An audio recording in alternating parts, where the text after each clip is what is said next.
Welcome to our channel. Today we how to transfer Lyft account payment methods to new phone, beginner guide step by step clearly. Start by grabbing your new phone and ensure it's connected to the internet. Download the Lyft app from the App Store or Google Play Store. Once the app is installed, open it. Tap on Sign In to access your existing Lyft account. Enter the email address and password associated with your Lyft account. If you have two-factor authentication enabled, follow the prompts to verify your identity. After signing in, tap on the menu icon located in the top left corner of the screen.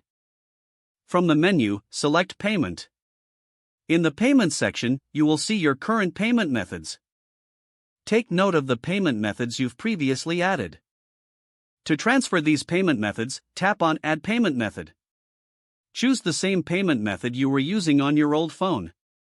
If you are using a credit or debit card, enter the card details as prompted. If you prefer to use PayPal or another service, select it and follow the on-screen instructions to log in.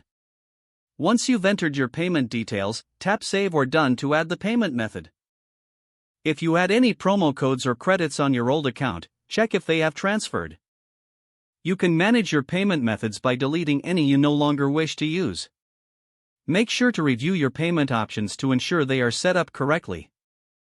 After confirming everything, you're ready to start using Lyft on your new phone. If the page does not load, refresh the browser or try again in a private or incognito window. Make sure you are using the correct email address, then retype it carefully to avoid small typos. If your password is not accepted, use the reset option and create a new strong password you can remember. Check your spam folder for verification or security emails, then complete any requested confirmation steps.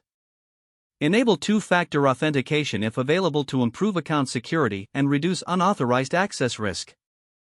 After signing in, review your profile details so your contact information and settings are accurate and current. If you see an error message, note it down and try again after restarting your device and internet connection. Log out when you finish, especially on shared devices, to keep your account and payment information secure. If the page does not load, refresh the browser or try. Don't forget to like this video and subscribe to our channel for more step-by-step tech guides.